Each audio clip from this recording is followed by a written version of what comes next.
Imagine one ordinary afternoon, the doorbell rings, and when you open it, there stands someone who looks exactly like you, same eyes, same face, but with a presence that chills the air. This is your future self, but not the confident, calm version you might expect. No, this future you is trembling, their voice cracking, eyes wide with a raw, visceral fear that seems directed squarely at you. They're here to warn you about something huge, something that will change everything. But their terror isn't just about what's coming. It's about you. The realization sinks in slowly, like a shadow spreading over your mind. Your future self is afraid of you. And that fear is the message they desperately need you to understand. Why? What could you do that even you haven't yet imagined? The encounter spirals into a tangle of questions. Is this fear because of a choice you're about to make? Or something darker, something in your nature that emerges only with time? The future self's hands shake as they try to explain words stumbling over themselves. Fragmented visions of catastrophe, moments of regret, and warnings laced with desperation. But their eyes never waver from yours, filled with a haunting warning. Whatever path you choose, it leads to a version of you they dread becoming. The science behind such a paradox would twist the minds of physicists and philosophers alike. Time travel theories often assume a future self eager to guide and protect. But fear? That suggests a future shaped by your own actions in ways both profound and terrifying. Psychologists might wonder if this future self represents an externalization of your suppressed anxieties, a manifestation of inner conflict made real through some temporal anomaly.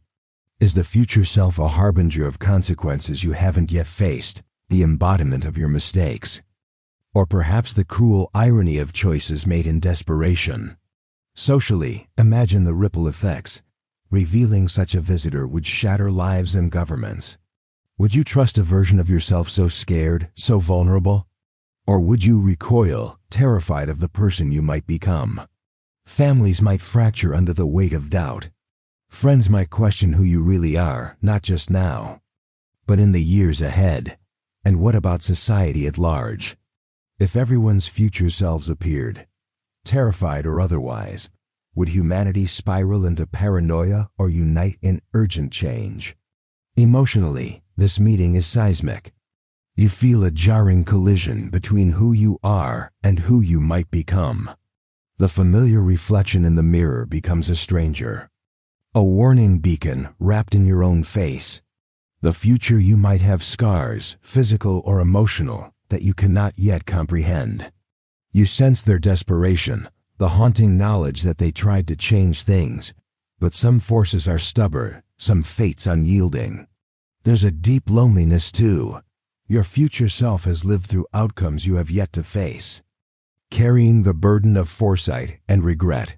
And you? You stand at the crossroads, burdened with a choice you never expected, wrestling with the idea that your own worst enemy might be ... yourself. And then the question lingers, thick as fog. What would you do if your terrified future self pleaded with you to change course? Would you listen, trembling with newfound responsibility? Or would you push them away, terrified of the shadows within? Perhaps this encounter is the universe's way of forcing a reckoning, a call to confront the hidden parts of ourselves before it's too late. In that moment, time itself feels fragile, a thread stretched between now and then, hope and despair. And as your future self's eyes plead silently, you realize the most terrifying truth isn't what lies ahead, but that you hold the power to rewrite the story. The real question is, will you?